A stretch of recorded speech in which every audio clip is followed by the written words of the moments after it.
Every man has his heroes, and every life is made up of stories. Heroic Stories is a series from heroicmen.org to find out why some men choose the harder path in life, even when it means losing everything, how they survived, and who they are today. These men seem heroic to us, even if they don't call themselves that. They seem to have an extra strength in their system, extra grit to battle doubt and find purpose. All of these men are seeking divine friendship with God, and they all believe in building up faith, building up men, and building up our future. Sponsored by CatholicSpeakers.com and hosted by Dominic from Heroic Men, get the mindsets, the scars, and the playbooks that these men have earned the hard way. Heroism isn't born, it's made, and these are their stories.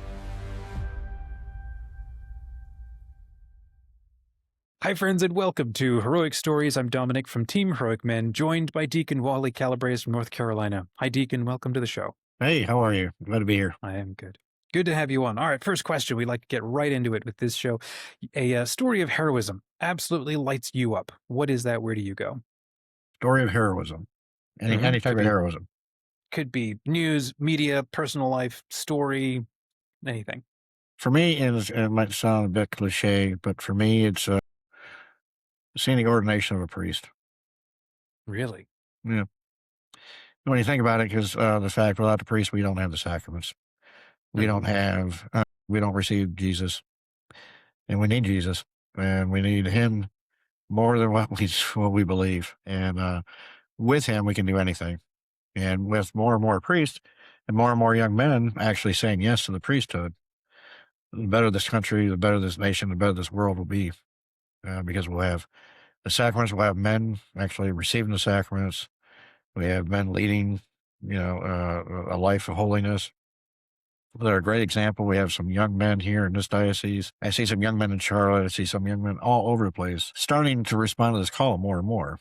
And so you talk about heroism. These young men are fighting society. And what does society say about our faith? And what does society say about priests?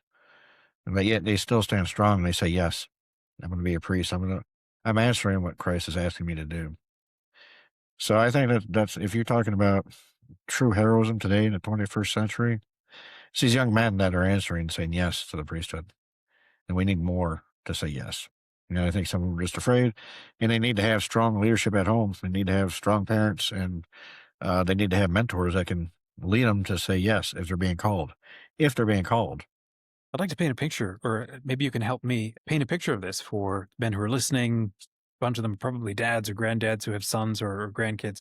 Is there a particular priest, maybe who's been ordained, who really inspires you? Maybe you don't want to drop the name, but the story of who he is and what he was up against and why you look at his life and go, that was a heroic call that he took to become ordained. Is there anybody come to mind? I'd love to. Yeah, he was recently ordained in this diocese.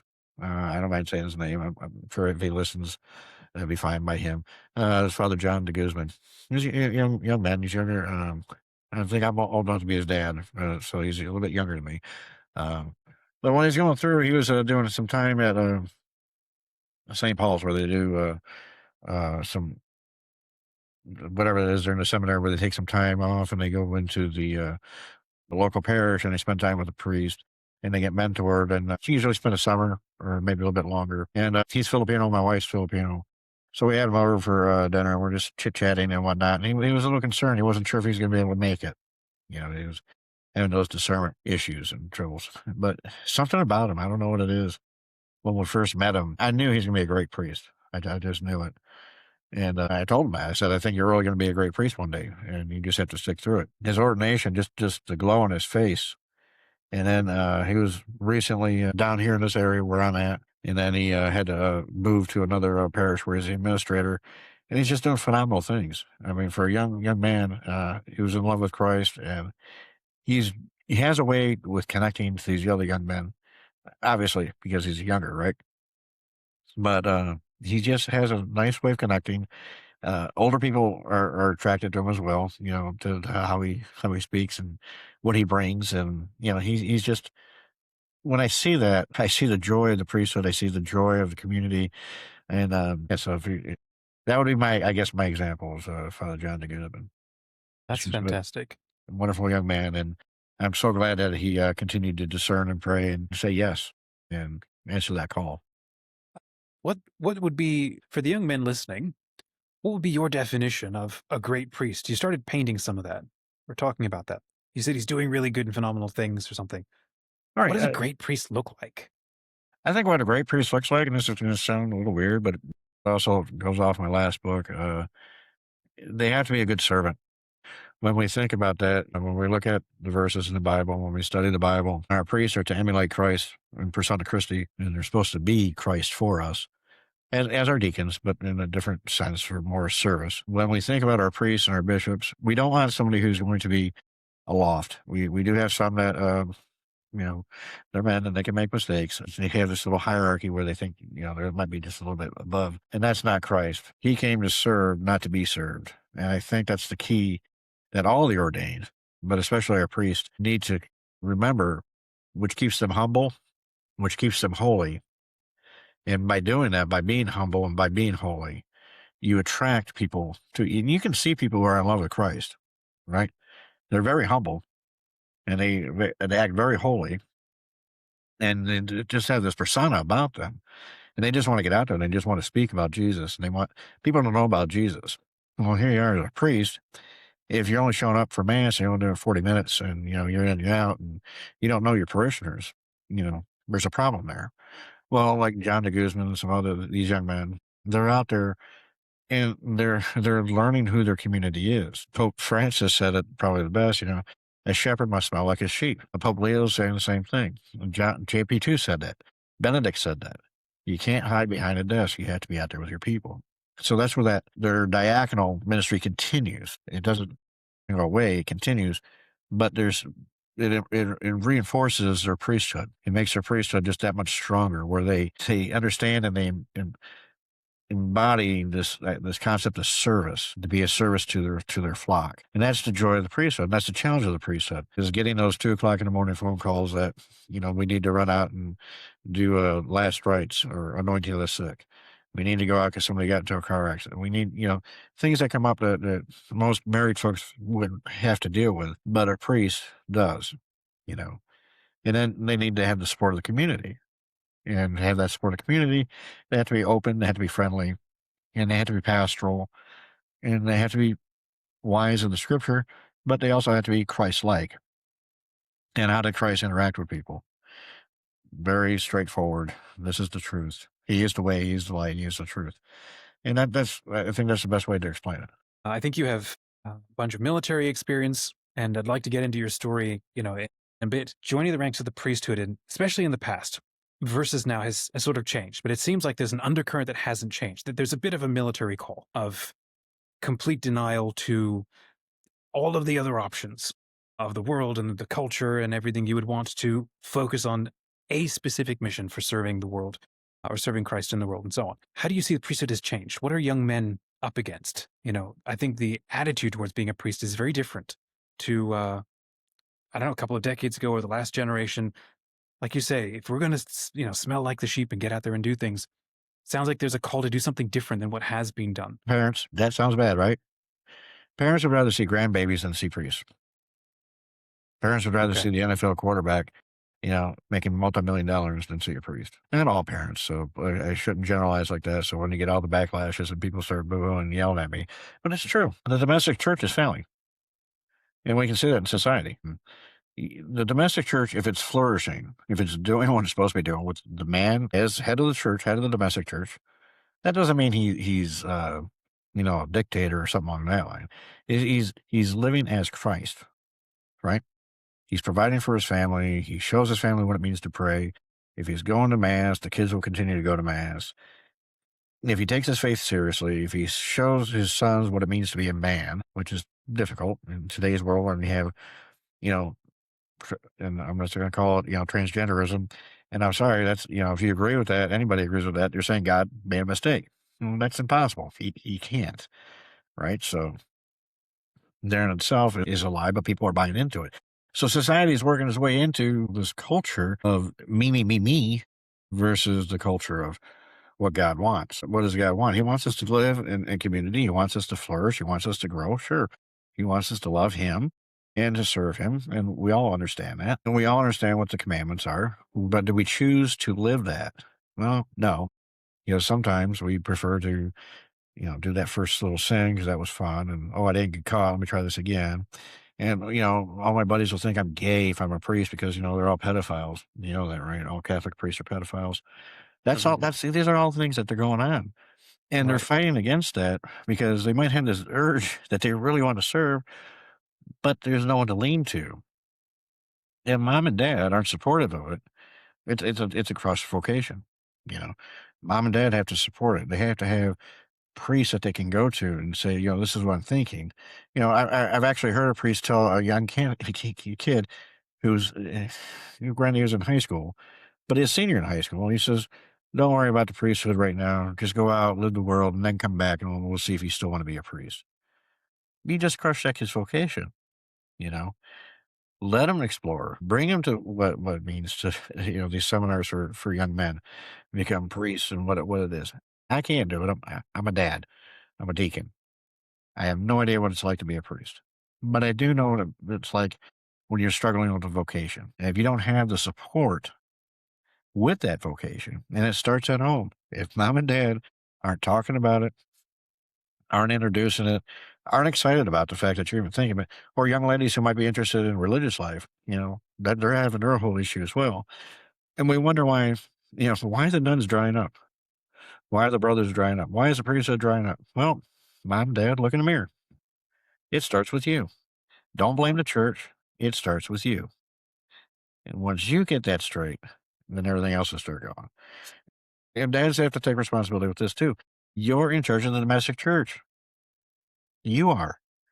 If you're not doing it, you got no one to blame but yourself. You know, you're not always gonna be right. I get it. I make my mistakes. My wife tells me that all the time. She makes her mistakes, but this is the one thing that we both agree on. My wife loves Christ more than I do, or more than I love Christ more than she does, or more than right. Mhm. And that's probably why our marriage is working as well as it does. We were open with our kids. We have two daughters. Open with them. We thought they were going to be religious. We really did. And no, they've met their husbands, and now we're working on grandbaby number 10. So, Oh, I wow. mean, yeah, you have to be open on both sides. Present it so that way they understand it's an option and not something to be afraid of. Because there are kids out there who will be ridiculed and teased because they're Mhm. thinking about the priesthood. And nobody likes being bullied. If they Mhm. realize that's going to get me bullied, they're not going to want to talk about it. They're not going to want to do it. You've brought up the word vocation a couple of times, and I've got a bunch of questions now, all lining up. I'd like to hear what you think about a bunch of different things. I want to ask you in a minute about recommendations for masculinity for young men or so on, because we're all struggling with this now, especially with the lack of dads or dads not being masculine and so on. But what does a deacon do? And what is it that you do specifically as a deacon? Like we can paint a picture of religious life and nuns and monks and priests, and then yeah, what's a deacon? What is a deacon? Nobody knows. Isn't that crazy? But a deacon is someone who is, when we think about deacons, there's St. Lawrence. We have St. Stephen, right? We have all these great saints, and we think about those are deacons, but what do they do? Well, they're the ministers of the word, altar, and service, charity.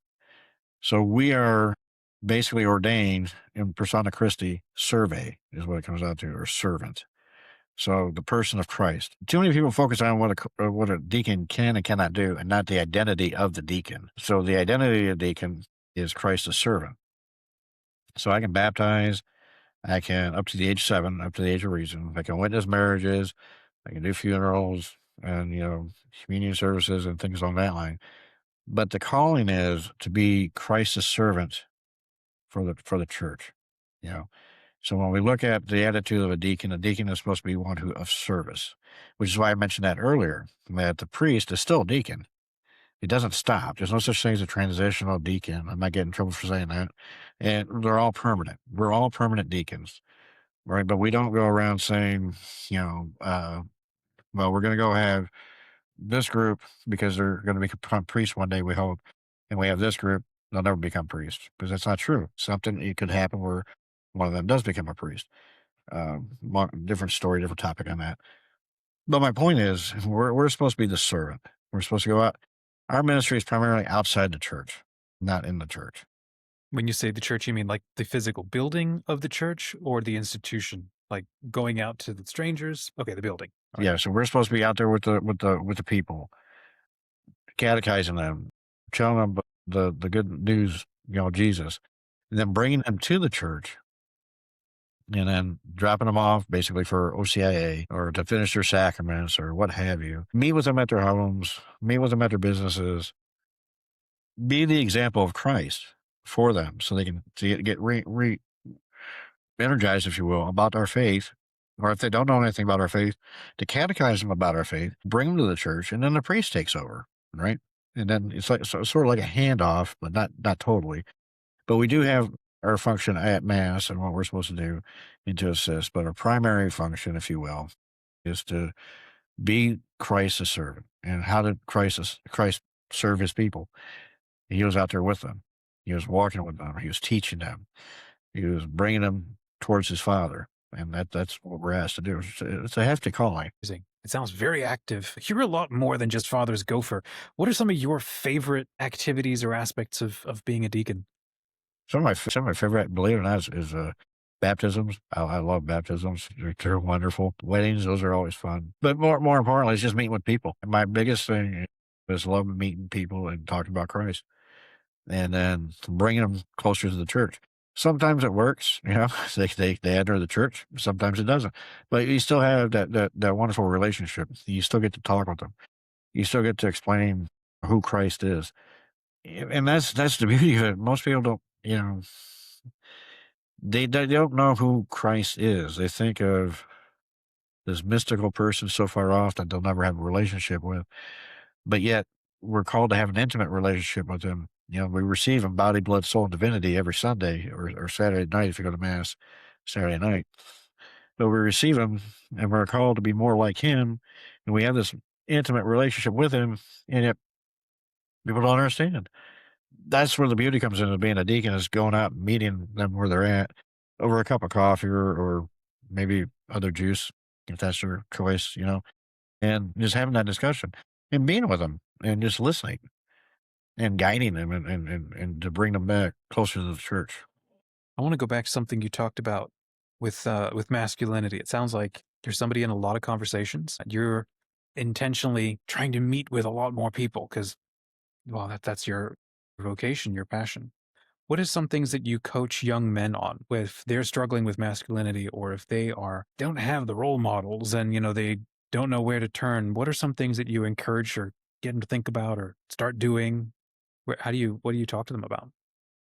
Go back a few years. I used to tell my Marines it's a lot harder to be a man and a woman than it is to be a Marine. And they used to think I was nuts. But it's true. Being a Marine was the easiest thing I ever did. Well, outside Yeah. boot camp, right? But once you actually get in the role of it and you're doing it, it's real simple. I got a place to stay. I get 3 meals a day. I get up, go PT, do my job, I go home. Not really hard, all right? As long as you do what you're told, then you're gonna be fine. Being a man, that's a little different, right? Because that means you're doing what you're supposed to be doing 24 hours a day, 7 days a week, whether people are watching you or not watching you. How are you acting? You could have somebody who looks holier than thou who's watching pornography at home and you just don't know it, right? Or has this addiction to it. I'm not trying to just slam that, but or has an addiction to drugs, and they're too afraid to call out for help. So how do we help them? They have to understand that they have to have resources where they can go to. You know, that's the beauty of the diaconate. That's the beauty of the priesthood. That's the beauty of our bishops, Catholic charities, other good organizations, men's groups. Right, a men's group should be a safe spot where another man can go in and say, "I need help." It's not to reinvent another OCIA, whatever. We want to learn about this saint, so let's go watch this DVD for 10 weeks. That's not a men's group. That's faith formation. Good, needed. But a men's group is you and I and some other men get together. This is a struggle I'm having this week. My kid did this. I want to beat the snot out of him. I know I can't do that. What do I do? How can I grow? Famous last line is, what would Jesus do? Well, it depends. He did have a holy anger, right? And it was needed at that time. But he also pastorally counseled people. and guided them and developed them. We all need that. We all need that pastoral development. We all need to understand we're men. We have to set the law down. We have to follow it, but it doesn't mean that we're so rigorous like a Pharisee. But we have to be open to understand that our kids are going to ask questions. And how do we Hmm. guide our way through that? Especially questions we don't want to hear. There are questions we don't want to hear as men. Kids struggling with identity. How do you deal with that? My daughter called. This is our oldest granddaughter, still real little, maybe 2 years. She's 11 now. Yeah, 11. She was maybe 2 or 3 years old. They're going to this function, and she knew the other child was a boy, but identified as a girl. Now, this is very young. So you're thinking, then they asked me, Dad, what do you do? I don't know. That would be a perfect opportunity for a men's group. Maybe somebody else has had something, a similar experience.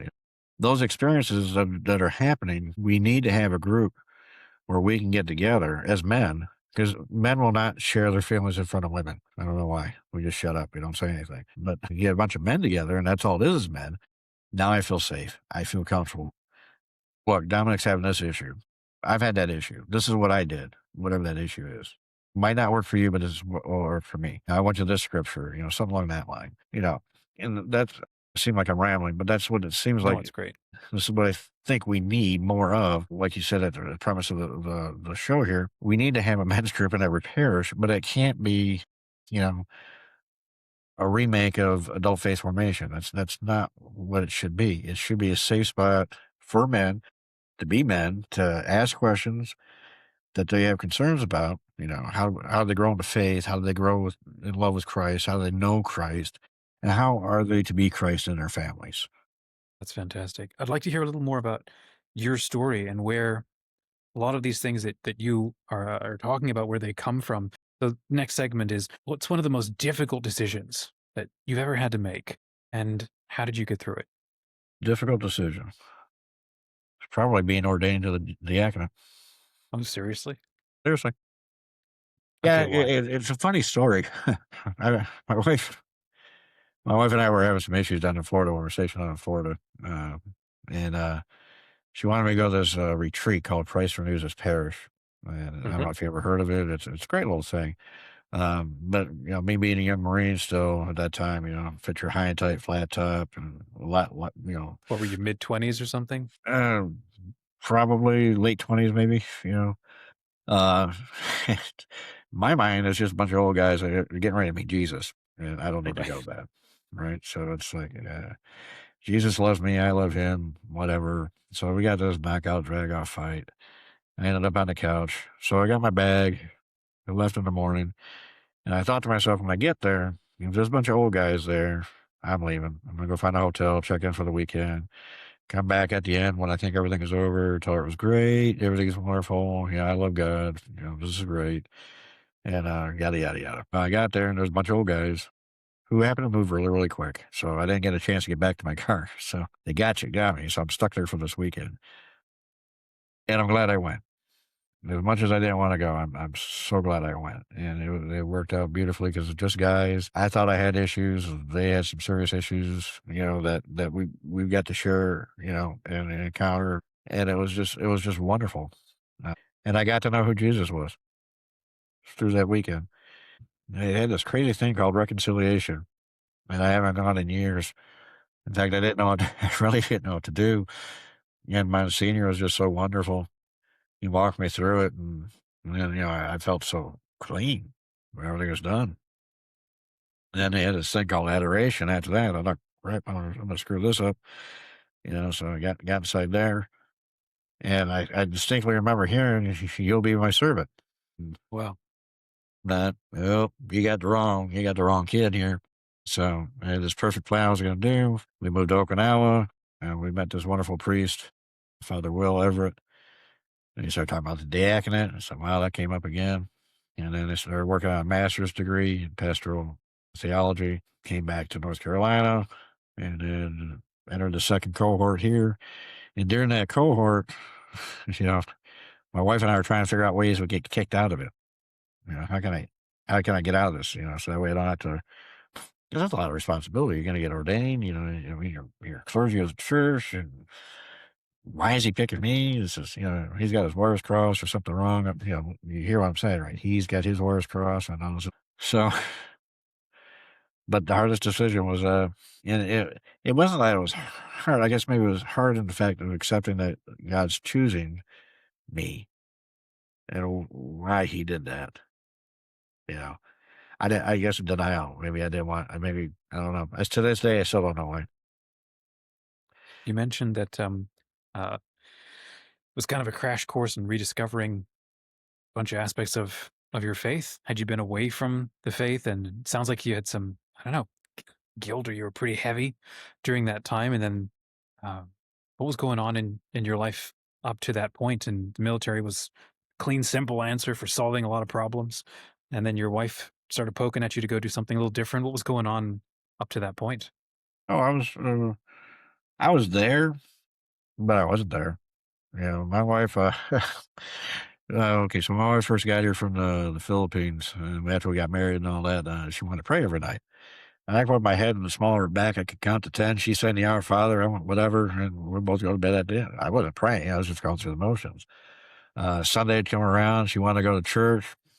Yeah, football's getting ready to start. I got to watch all the pregame stuff, so I know what's going on.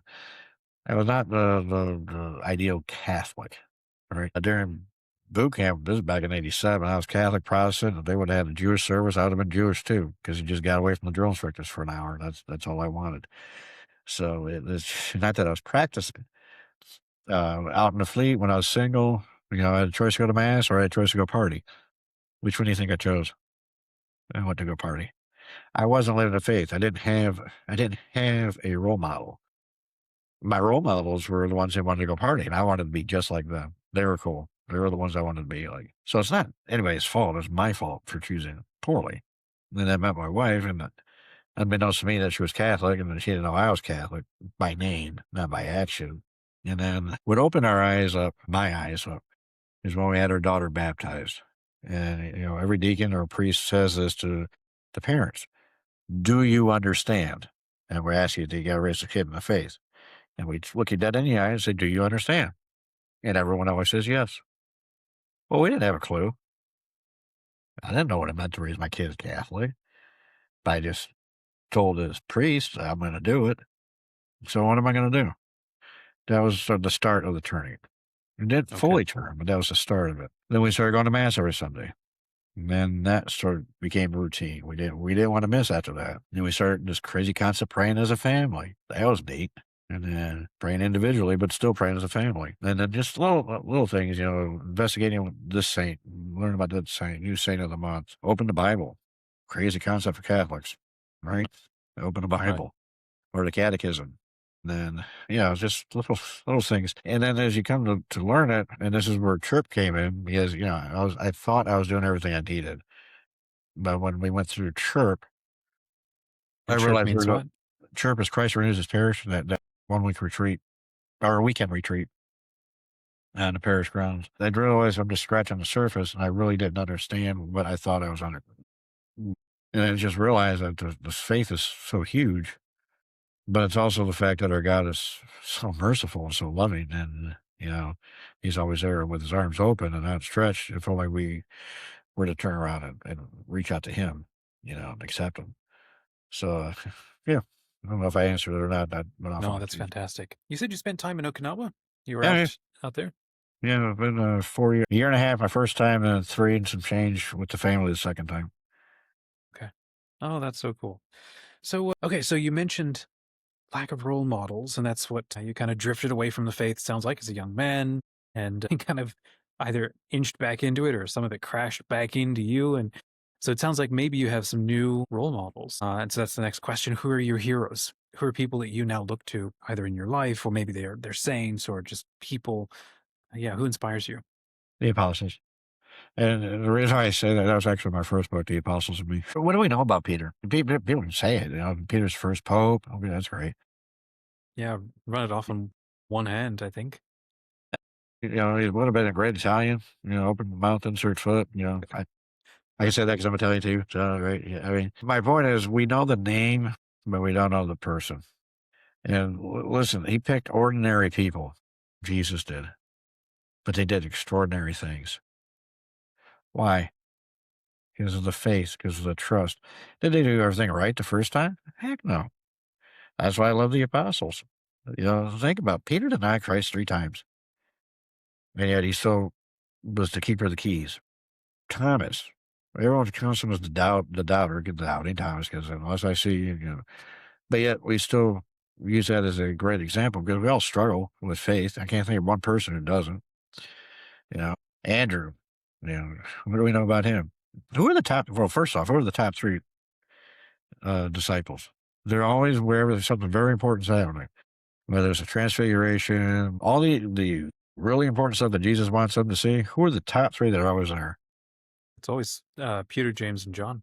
Yeah, interesting, right? So you have What the does that mean sons. to you? You have the Sons of Thunder. That'd be a great rock song. The Sons of Yeah. Thunder. You got James and What a John. band. You got Peter. Wow.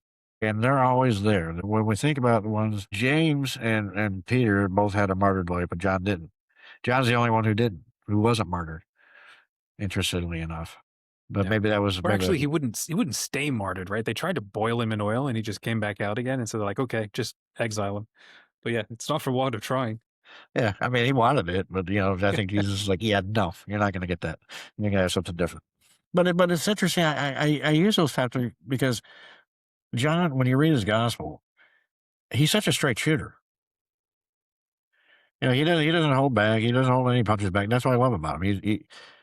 He would have been an excellent Marine. He just knife hit the whole 9 yards. This is how it is. Whether you like it or you don't like it, I don't care. This is the truth, and I'm only here to tell you the truth. Peter gives us so many great examples of what it means to be human, to be a male in a troublesome time. That was a very troublesome time. He had this struggle with family life, plus following this concept of Jesus and trusting the fact that this is the Messiah. And then every time he has this great idea, normally his ideas were totally off kilter, right? And I'm thinking, if that's not me, what's that joke? You want to make God laugh? Tell me your plans, Peter, right? James and John, we want to side right and left. Hello, that's us. We have our ego issues. Even that crazy dude, he was the one that turned him in. What was his name? The Well, apostle. Judas. Oh, yeah, Judas, crazy little guy. What do we learn from him? Pride. All the things we shouldn't be doing. Yet he was masterful at it.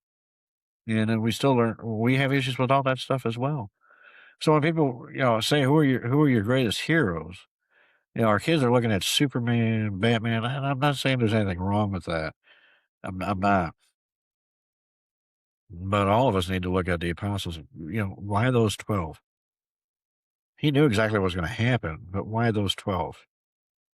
And how do you, Dominic, relate to each one of them?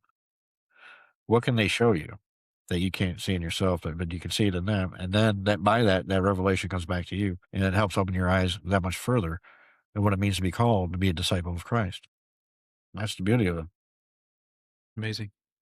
Could you run us through what the apostles mean for you? Because apart Yeah. from like the top 3 and Judas, and then we got sort of the rest of the lineup. It's like, I don't know who's in there.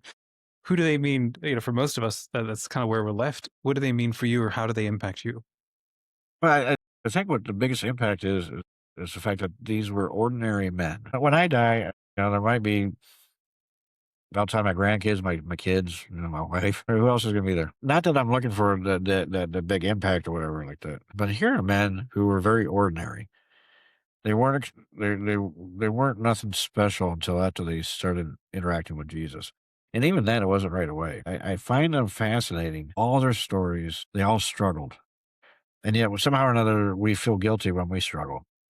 So if I'm having an issue, and I want to, really, what would Jesus do? Well, let's look how he interacted with his disciples. Did he berate them or anything along that line when they questioned him? No. He embraced those questions. He answered them. But it allows me to understand that he's calling me to be a husband. That's my first vocation. A father, a deacon, his deacon, which is really crazy, right? And when I look at myself, that's where that struggle comes in. Why would you want me? But then, I can look back and say, well, why did you want them? And you look at the wonderful things that all those apostles did, and then their predecessors later, all the great things that's happened in almost 2,000 years of our church. It's just fabulous. So without the apostles to guide us, to direct us, they're our foundation, right? I look at them and I say, okay, God, Jesus, he chose them for a specific reason. He knew what they could do. So when he's asking me to do something, why would I say no when they were so willing to say yes? And that's what I ask people all the time. The story says that they left their boats immediately and followed him, dropped their nets and immediately followed. Would you? If some guy came up to you and said, Dominic, follow me. I'll make you fishers of men. Are you going to I mean, drop in 20 everything you're doing? I mean, there's a question in 2026. Somebody walks up in the front door and I don't know you from Adam, and you do that. I'm like, of course not. Get off my property. So they must have seen something in Right, him. They must have right. known something about him. That's You said that. something earlier about we feel guilt about the fact that we struggle at all. And just hearing you talk, it sounds like there's a bit of you're somebody who offers a lot of counsel.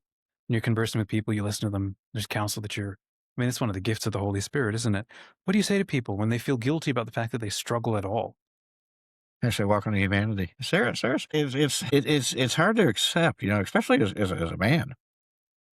I shouldn't have to struggle. I shouldn't have to be weak. Well, weakness is not good, right? That's not a sign of strength. That's not masculine. But yet, there are times I have to be the rock of the family, right? And they all have to lean on me. Well, who do I get to lean on? Well, that's called my wife. At times she has to be that pillar for me to lean on when I need that help. Remember, when we're married, we're not one, right?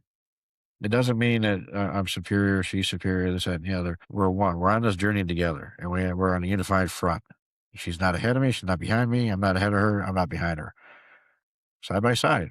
And when we think about this, a still line from my brother from another mother, Deacon Harold Burke Silvers, he took a rib, right? That's the way the story goes, and made woman.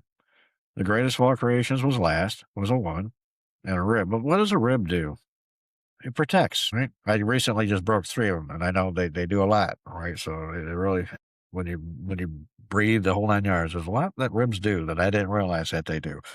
So, when he chose in the story, anyway, with the rib, he had this protection, if you will. His ribs protect all those vital organs, your lungs, your heart. Now think about that. If he took a rib, made it into the woman, and the woman was the perfect mate for the male, right? The man, Mhm. and then become one. She's also a protector of the man, right? So she has to be able to be there and to be our rock when we need him to be. But it also has that we're on this journey together. So going back to, when we welcome to humanity, we have this issue sometimes where we always strive for perfection. At least that's what society wants. Everyone's right, everyone's perfect, everyone's not. But that's not true, is it? And when we struggle with our faith, it seems like people get really upset with that, or they don't want a reconciliation because, I'm going to fall back into the same old sin. Well, the idea is that when we do our penance, we're saying, with your help, I will not sin no more, right? So Mhm. we have to rely on that help, and we have to grow, and we have to really trust in the fact that the Holy Spirit's going to be there to help us. Like Jesus said, the Holy Spirit will be there to help us and to grow in our faith and to know who this person is. And thereby, by those failures, we become stronger. We become better because we learn from our mistakes, right? And we learn from our grief and we learn from our guilt, and we can grow into a better person. Thank you. Last question for you. Who do you put heroic effort into serving? And I'll be annoying. You can't pull the God card or your family card because those are givens as men. So who are you here to seek to be a hero for? Other men. And you're right. You can't pull those because we've already used those, but that's even you, right? All of us. We're all called to be that heroic person for, first and foremost, other males. Be that role model. I might be older than you, but that doesn't mean you can't teach me something. Does that make sense? I could be doing something that's totally backwards and wrong. In my head, I think it's right, but you can still teach me. So you need to be that example for me as well. And I need to be an example for you. But we're also talking, properly speaking, for society. Because if you're doing what you're supposed to be doing and I'm doing what I'm supposed to be doing, and I'm going to say it anyways, our family is doing what they're supposed to be doing, society would have no choice but to reflect that action. Because then we would understand, you know, if we all agreed that abortion's wrong and everyone said that abortion was wrong, would there be an abortion? Would we even have that debate anymore? No. If they understood it's not a reproductive right, because reproducing means exactly that, to reproduce, this inhibits that reproduction. If we actually had those conversations, not yelling, and I don't get into those arguments anymore. If you're just going to yell, scream, whatever, you win, whatever, I walk away. It's not worth the time or effort. But if we're going to truly have the conversation and we're going to truly say, this is what it means to be a Christian, I'm going to be that example. That example is not just for my family, that example is for everybody around my society. Does that make sense? Yeah. Yeah. Yeah. For heroic men, we have a simple sort of 4-line system that makes sense to us, which is start by strengthening the man. If you do that, you'll strengthen the family. And if you strengthen the family, you'll strengthen the church. And if we can strengthen the church, we'll transform the culture.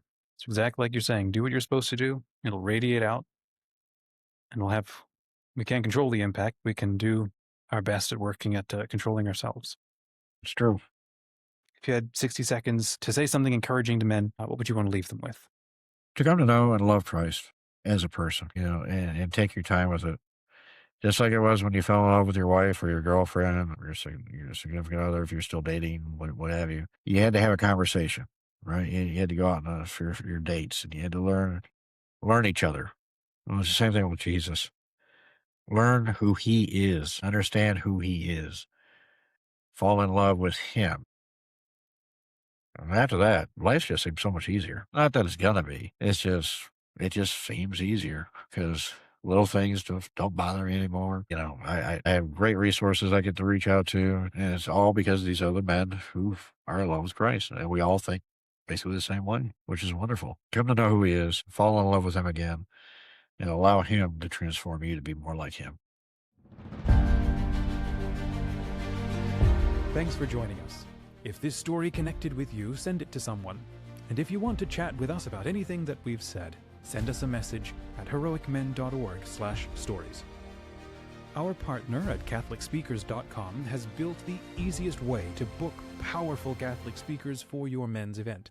They are the #1 resource worldwide for event organizers and Catholic speakers. Book easily, confidently, and ask for several grants to support ministry to men.